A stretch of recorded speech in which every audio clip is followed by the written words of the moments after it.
Demos furniture, the ultimate Onam fest. ആഘോഷിക്കാം ഈ ഓണക്കാലം ഡിമോസിനൊപ്പം. പ്രതിപക്ഷ ഉപനേതാവ് പദവിയെ ചൊല്ലിയുള്ള തർക്കം കൂടുതൽ രൂക്ഷമാകുമ്പോൾ CPIയുടെ അടുത്ത നിലപാട് എന്താണ് എന്നതിലാണ് ആകാംക്ഷ.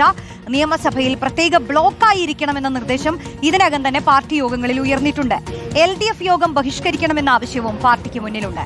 ആദിൽ പാലോട് ചേരുന്നു. അതിൽ എന്തായിരിക്കും CPI ചെയ്യുക? CPI എന്തായാലും വിട്ടുകൊടുക്കാൻ തയ്യാറല്ല. ആദ്യഘട്ടത്തിലൊക്കെ ചർച്ചകൾ നടന്നപ്പോൾ ഒരു പ്രതീക്ഷ CPI നേതാക്കൾക്കുണ്ടായിരുന്നു. അതിനിടെയാണ് തൃശൂർ വെച്ചുള്ള വാർത്താ സമ്മേളനത്തിനിടെ കൃത്യമായ നിലപാട് പിണറായി വിജയൻ പറഞ്ഞത്. ഉപനേതാവ് പദവി ആവശ്യപ്പെട്ടുള്ള കത്തിൽ അത് CPM നേതാവിന്റെ പേരു തന്നെ ആയിരിക്കും എന്നാണ് പിണറായി വിജയൻ ആവർത്തിച്ച് പരസ്യമായി തന്നെ പറഞ്ഞത്. ആ സാഹചര്യത്തിൽ കടുത്ത നിലപാടിലേക്ക് പോകണം എന്ന് പാർട്ടിക്കുള്ളിൽ വികാരമുണ്ട്. പ്രത്യേകിച്ച് CPI നേതൃയോഗങ്ങൾ ചേരാനിരിക്കുന്നു. നേരത്തെ തന്നെ ഈ പിണറായി വിജയന്റെ പ്രതികരണത്തിന് പിന്നാലെ CPI സെക്രട്ടേറിയറ്റ് അംഗങ്ങളുമായി സംസ്ഥാന സെക്രട്ടറി ബിനോയ് വിശ്വം ചർച്ച നടത്തിയിരുന്നു. ഫോൺ വഴി ആശയവിനിമയം നടത്തിയിരുന്നു. കടുത്ത നിലപാട് തന്നെ വേണം. CPIയുടെ ആത്മാഭിമാനത്തെ ചോദ്യം ചെയ്യുന്ന പ്രതികരണമാണ് പിണറായി വിജയൻ നടത്തിയത് എന്ന പൊതുവികാരമാണ് പാർട്ടിക്കുള്ളിൽ ഉള്ളത്. അതിന്റെ ആദ്യഘട്ടം എന്ന നിലയിൽ നിയമസഭയിൽ പ്രത്യേക ബ്ലോക്ക് ആയി ഇരിക്കുക എന്നതാണ് കാണുന്നത്. ഈ നിലപാട് മാറ്റിയില്ല.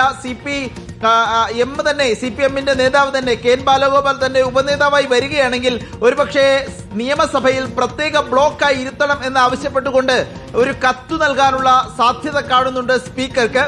രണ്ടാമത്തെ ഘട്ടം എന്ന നിലയിൽ LDFന്റെ യോഗങ്ങളിൽ നിന്ന് വിട്ടുനിൽക്കുക എന്നതാണ്. നേരത്തെ തന്നെ ഇത് സംബന്ധിച്ചുള്ള ആലോചനകളുണ്ടായിരുന്നു.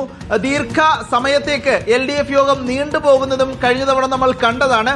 സമാനമായി അടുത്ത യോഗത്തിൽ പങ്കെടുക്കേണ്ടതില്ല എന്ന നിലയിൽ ഒരു തീരുമാനം വരുമോ എന്ന ആകാംക്ഷ പൊതുവിൽ ഉയരുന്നുണ്ട്.